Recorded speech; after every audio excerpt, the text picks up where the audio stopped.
안녕하세요. 오늘은 2013 후 378례 해드릴게요. 2013 후 378례가 여러분들 이게 주지 유명한 판례잖아요.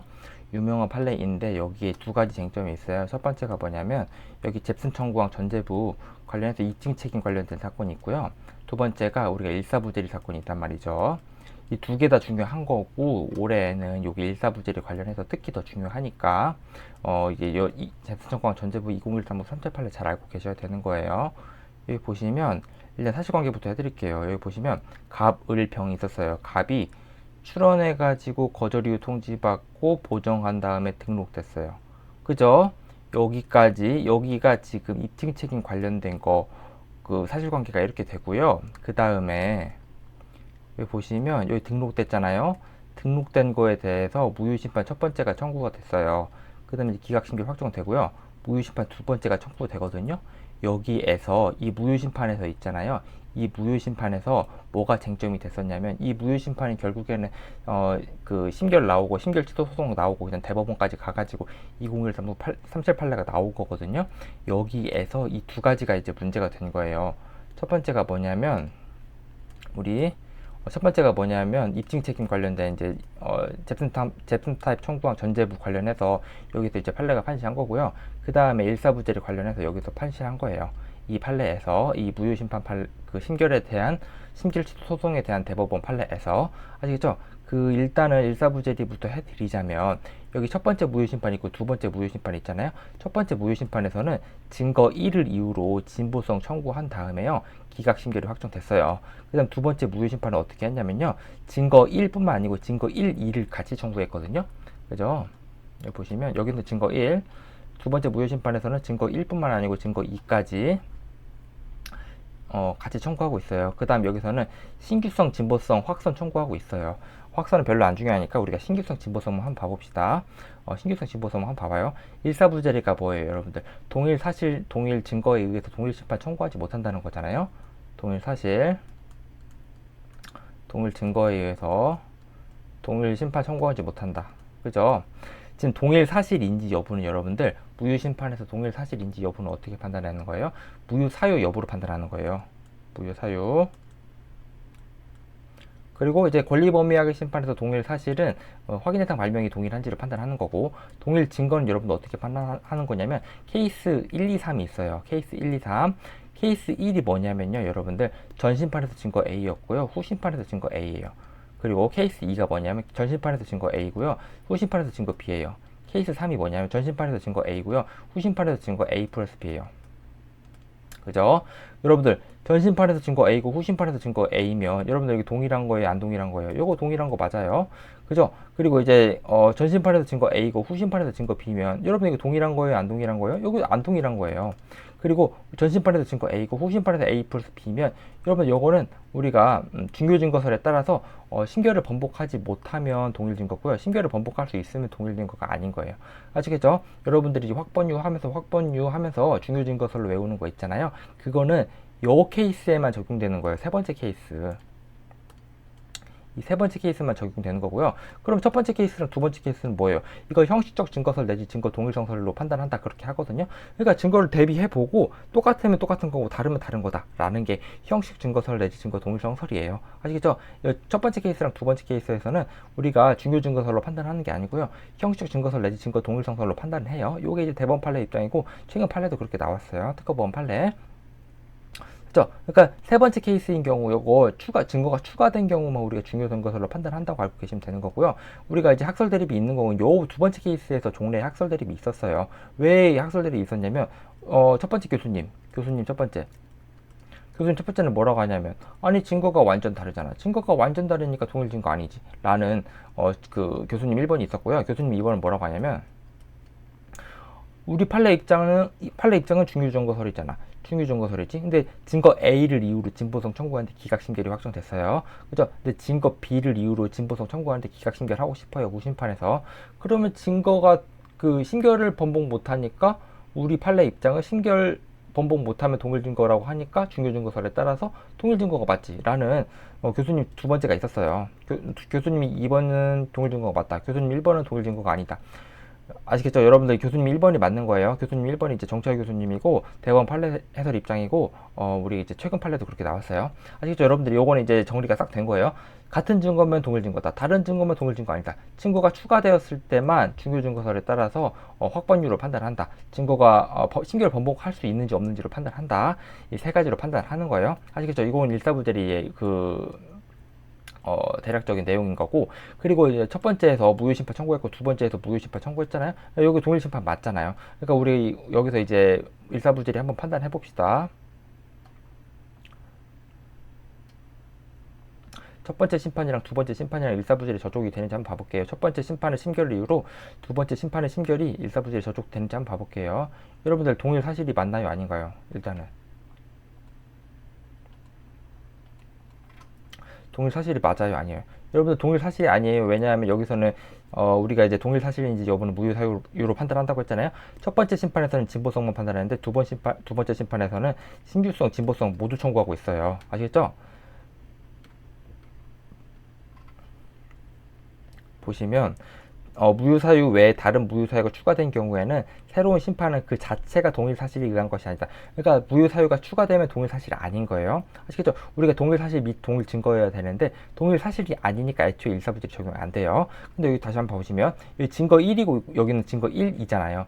증거가 부과됐잖아요. 그러면 여러분들 어떤 케이스예요? 첫 번째 케이스, 두 번째 케이스, 세 번째 케이스. 어떤 케이스예요?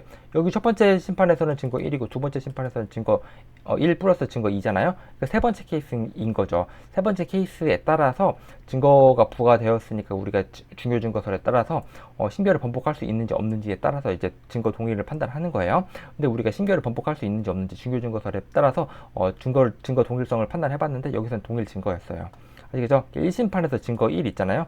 2심판에서 증거 1 플러스 2 있잖아요. 요거는 동일한 증거라고 우리 이제 판단을 했단 말이죠. 근데 여기서 1심판에서는 진보성이고 2심판에서는 신규성이랑 진보성 같이 있잖아요. 무효사유가 추가됐으면 그 자체로 동일한 게 동일 사실이 아니잖아요. 그러니까 결론부터 말씀드리면 동일 사실이 아니니까 동일 증거임에도 불구하고 일사부재리 적용 안 돼요. 일사부재리 적용 안 되는데 이번 판례에서 포인트는 뭐냐면 요거 포인트거든요. 보시면 주장금지요. 요게 이제 포인트인 거예요. 일사부재리 제도의 취지를 고려하면 종전에 확정된 신결에서 판단이 이루어진 청구 원인과 공통되는 부분에 대해서는 일사부재리 원칙 위배 관점에서 그 확정 신결을 반복할 수 있을 정도로 유력한 증거가 새로이 제출되었는지에 따라 종전 신결에서 다른 결론을 내릴 것인지 판단할 것이다. 요게 이제 뭔 말이에요, 여러분들? 요게 여러분들 뭔 말인지 여러분들 이게 포인트인 거예요. 요 판례에서는. 그러니까 여기 보시면 한번 그림을 그려보자면 1심판에서는 진보성을 이유로 증거 이거 있잖아요. 요걸 증거 A라고 할게요. 진보성을 이유로 증거 A를 판단했어요. 근데 2심판에서는 진보성을 이유로 증거 A가 있고 신규성을 이유로 증거 A가 있잖아요. 왜냐하면 증거 1이랑 증거 1 플러스 2는 지금 동일한 증거라고 하니까 여러분들 지금 증거 1 이거랑 증거 1 플러스 증거 2 있잖아요.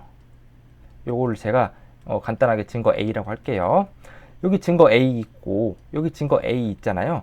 우리가 1심판에서 진보성을 이유로 증거 A 판단해봤고 그래서 이제 기각신결이 확정됐잖아요. 근데 2심판에서 무효 사유가 추가되었으니까 동일 사실이 아니니까 일사부재리 흠결이 아니라는 이유로 1심판에서 판단한 내용 있잖아요. 증거 A를 이유로 진보성 요거와 저촉되는 내용을 판단하면 안 될 거 아니에요. 그죠? 그러니까 여러분들 여기 진보성을 이유로 증거 A 있잖아요. 여기 증거 1 플러스 2 더한 거. 진보성을 이유로 증거 A는 1심판에서 판단한 내용과 다르게 판단하면 우리가 신결이 저촉되니까 안 될 거 아니에요? 그럼 이거를 뭘로 어떻게 판단해요? 여러분들 이거는 판단 못한다가 답이에요. 아시겠죠? 그러니까 제가 여기다가 뭐라 써놨냐면 주장 금지요라고 써놨잖아요. 그러니까 심판원에서는 전 심판에서 청구 원인이 공통된 부분이 어디예요? 청구 원인이 공통된 부분이 요거 증거 A에 대해서 진보성 있잖아요. 증거 A에 대해서 진보성은 1심판에서 이미 증거 A에 대해서 진보성 판단을 했잖아요.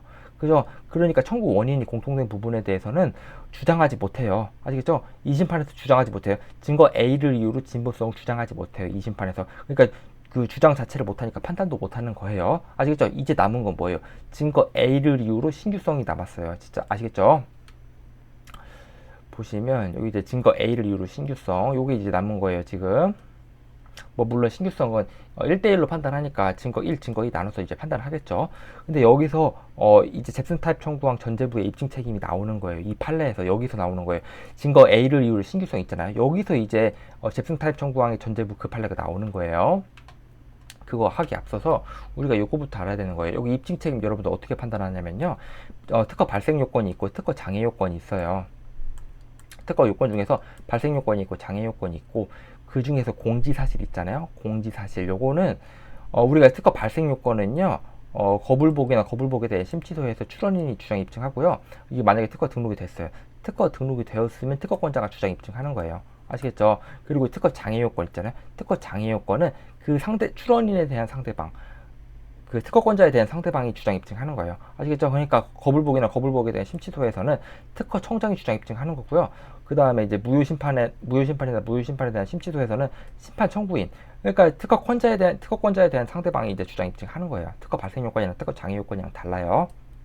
근데 우리가 공지사실 있잖아요. 신규성, 진보성에서는 공지사실을 주장하는 거니까 공지사실은 여러분들 요거는 장애 요건이거든요. 장애 요건이니까 거불복에 대한 심취소에서는 특허 청장이 주장 입증하는 거고 무효심판에서는 심판 청구인이 주장 입증하는 거예요. 됐죠? 그럼 여러분 심사 단계에서는 여기 지금 심사 단계가 빠졌잖아요. 심사 단계에서는 누가 주장 입증하는 거예요? 그거는 출원인에 대한 상대방이 누구예요? 심사관이 주장 입증하는 거예요. 공지 사실에 대해서는. 봐볼게요. 봐보면 우리가 신규성, 진보성 문제를 판단할 때 구성 요소가 출원 전에 공지되었는지는 사실인정이 문제다. 사실인정이 문제이니까 우리가 증명을 필요로 하는 거예요. 요거는 법률적인 사항이 아니고 사실인정이 문제니까. 따라서 사실인정이 문제니까 그에 대한 입증 책임은 신규성 또는 진보성이 부정된다고 주장하는 당사자에게있다. 왜 그러냐면요. 왜 부정한다고 주장하는 당사자에게 있냐면요. 여기 장애 요건이잖아요. 장애 요건은 부정한다고 주장하는 당사자에게 있는 거예요. 장애 요건, 공지 사실은 장애 요건이니까 장애 요건은 우리가 부정한다고 주장하는 당사자에게 있는 거예요. 근데 우리가 요증 사실은 불요중 사실이라는 예외를 제외하면 요증을 해야 되는 거잖아요. 여러분들 불요중 사실이 뭐가 있냐면요. 자백하거나 현저한 사실이 있잖아요. 자백하거나 현저한 사실은 증명을 필요로 하지 않아요. 근데 그것에 예외에 해당하지 않는 한 원칙적으로 우리가 증명을 해야 되는 거예요. 근데 우리가 잽슨 타입 청구항 전제부나 우리 배경기술 요구에 문제가 됐거든요. 잽슨 타입 청구항 전제부가 뭐냐면요. 뭐뭐에 있어서 뭐뭇을 특징으로 하는 뭐 이런 게 이제 잽슨 타입 청구항 전제부잖아요. 뭐뭐에 있어서 요게 잽슨 타입 청구항 전제부잖아요. 잽슨 타입 청구항 전제부에는 보통 공지 기술을 쓰겠죠. 아시겠죠? 보통 공지 기술을 쓰겠으나 꼭 공지될 것을 요건으로 하지는 않거든요. 그죠? 목적과 내용이 다양해요. 요거는 아시겠죠? 그리고 우리 명세서에 그 발명의 설명란 있잖아요. 발명의 설명란에 배경기술란이 있어요.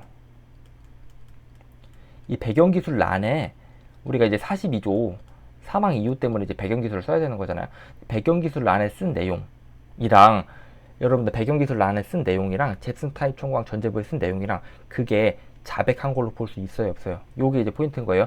자백한 걸로 볼 수 있으면요, 여러분들 요증 사실이 아니고 불요증 사실이니까요, 그건 증명을 필요로 하지 않고요. 자백한 걸로 볼 수 없어요. 자백한 걸로 볼 수 없으면 원칙으로 돌아가서 그 증명을 해야 되는 거죠. 증명을 누가 해요? 신규성, 진보성이 부정된다고 주장하는 당사자가 해야 되는 거죠. 왜 신규성, 진보성이 부정된다고 하는 당사자가 해야 되는 거예요? 그건 장애 요건이니까. 그죠? 그러니까 핵심은 뭐냐면요. 배경기술에 쓴 거, 아니면 잭슨 타입 청구와 전제부에 쓴 거 있잖아요. 그게 자백한 거냐, 자백한 게 아닌 거냐. 요게 이제 핵심인 거예요. 보시면, 잭슨 타입 청구와 전제부에는 보통 공지기술을 쓰겠죠. 공지기술을 쓰겠으나 목적과 내용이 다양하거든요. 문맥을 매끄럽게 하거나, 뭐 기술 분야를 기재하거나, 적용 대상 물품을 한정하거나 그 목적과 내용이 다양해요. 그래서 그 잭슨 타입 청구항 전제부에 썼다는 사실만으로 공지성을 인정할 수 없어요. 아시겠죠? 이게 자백이 안 됐다는 거예요. 자백이 안 됐으니까 우리가 신규성, 진보성을 부정하는 당사자가 주장 입증해야 된다는 거예요. 그리고 배경기술, 종래기술란에 그 공지기술 쓰는 거 있잖아요. 그거는 우리가 공지되어 있음을 요건으로 하지 않아요.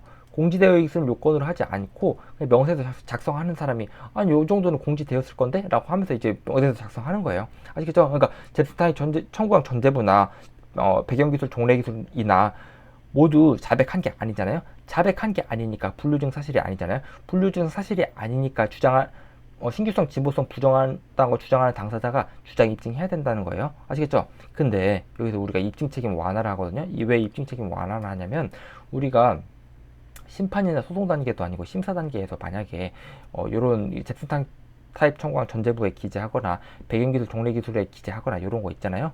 그거는 우리가 심사 단계에서는 특허 심사는 심사관과 출원인의 의견 교환 절차예요. 의견 교환 절차.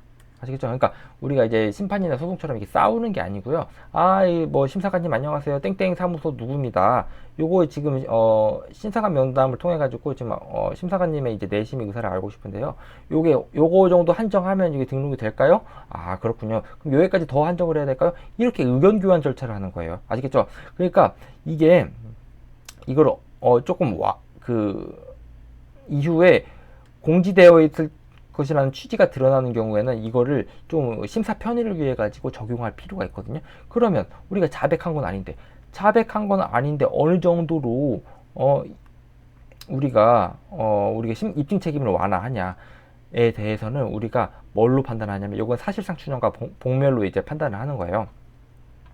사실상 추정과 번복. 우리가 Z타입 청구한 전제부나 배경기술 종래기술 있잖아요. 그거는 우리가 자백한 걸로 안 본다고 했잖아요. 근데 여기서 중요한 건 뭐냐면 그러한 정도를 넘어서, 그러한 배경기술 또는 종래기술 정도를 넘어서 공지기술이라는 취지로 Z타입 청구항, 공지기술이라는 취지로 청구항 전제부에 기재하였음을 인정할 수 있는 경우에는 별도의 증거 없이 사실상 추정한다. 그러니까 우리가 배경기술, 종래기술 이 정도까지는 안 되고요. 그걸 넘어가지고 공지기술이라는 취지로 청구항에 기재를 하잖아요. 그러면 사실상 추정이 되는 거예요, 공지기술이. 근데 우리가 그러면 사실상 추정이라는 건 우리가 번복을 할 수 있으니까 사실상 추정이라고 하는 거잖아요. 사실상 추정이랑 자백이랑 차이가 뭐예요? 자백은 우리가 번복이 안 되는데 사실상 추정은 우리가 번복이 된다는 거잖아요. 그죠? 이 번복은 어느 경우에 번복이 되냐면요. 이 두 가지 케이스를 이제 판례에서 말하고 있어요. 출원 당시에 아직 공개되지 아니한 발명이라거나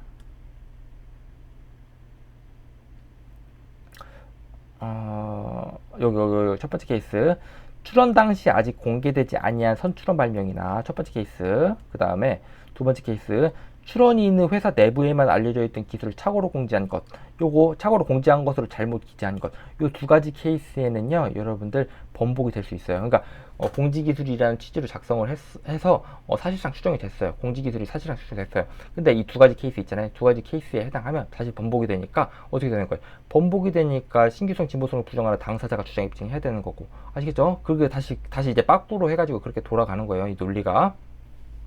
그러면 실제 판례에서는 뭐가 적용이 됐냐면요, 요게 적용이 됐어요. 출원 당시 아직 공개되지 아니한 선출원 발명, 요게 이제 중요한 거예요, 여러분들.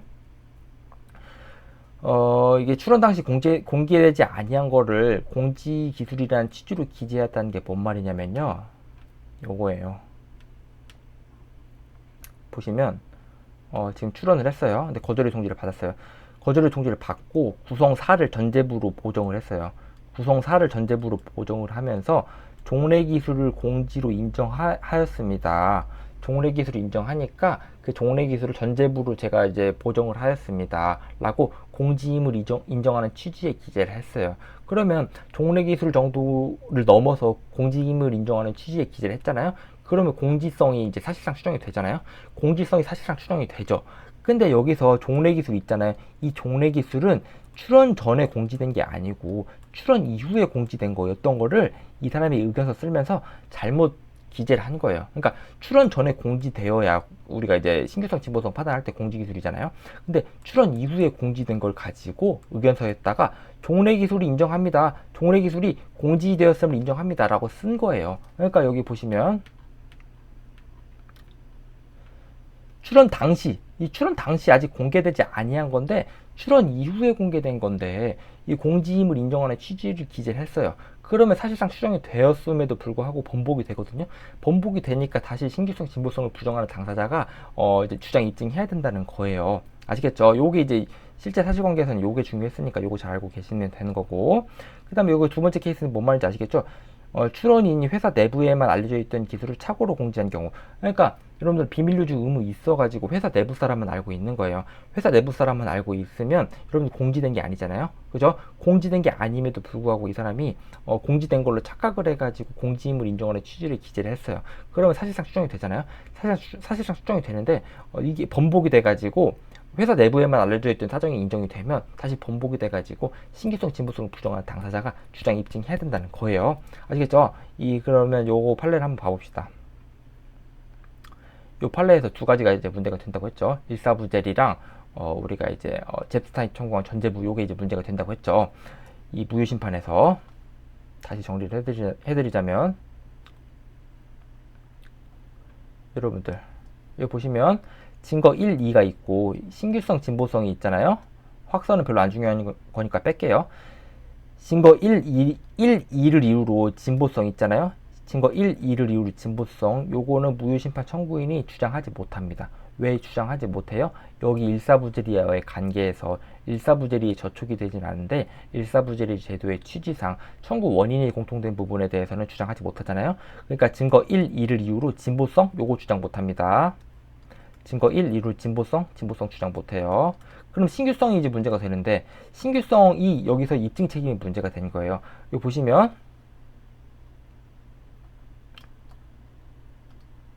요거에서 우리가 출원을 했고 거절의 통지를 받았고 구성 사를 전제부로 보정을 하면서 공지임을 인정하는 취지를 했잖아요. 공지임을 인정하는 취지를 했으니까 우리가 공지사실은 신규성, 진보성을 부정하는 당사자에게 입증 책임이 있지만, 그죠? 왜냐하면 장애 요건이니까 공지임을 인정하는 취지를 했으니까 우리가 사실상 추정이 되잖아요. 공지임이 사실상 추정이 되잖아요. 근데 이 종래 기술을 공지 기술을 인정했는데 이 종래 기술은 출원 전에 공지된 게 아니고요. 출원 이후에 공지된 거였거든요. 그래서 이 사실상 추정이 다시 번복이 돼요. 사실상 추정이 번복이 되니까 누가 주장 입증해야 되는 거예요? 여기 이제 무효심판 청구인이 주장 입증해야 되는 거거든요. 근데 무효심판 청구인이 이 종래 기술이 출원 전에 공지되었음을 입증하지 못했어요. 입증하지 못했으니까 신규성은 어떻게 되는 거예요? 신규성 흠결은 없는 거예요. 아시겠죠? 그러니까 진보성 흠결은 여러분들 주장 못하고 신규성 흠결은 여러분들 주장 입증 못해가지고 여기 보시면 기각심결이 확정된 거예요. 아시겠죠? 이게 무효심판을 청구인이 진 거예요. 아시겠죠? 여러분들 요거까지 하셔가지고 잘 알고 계세요.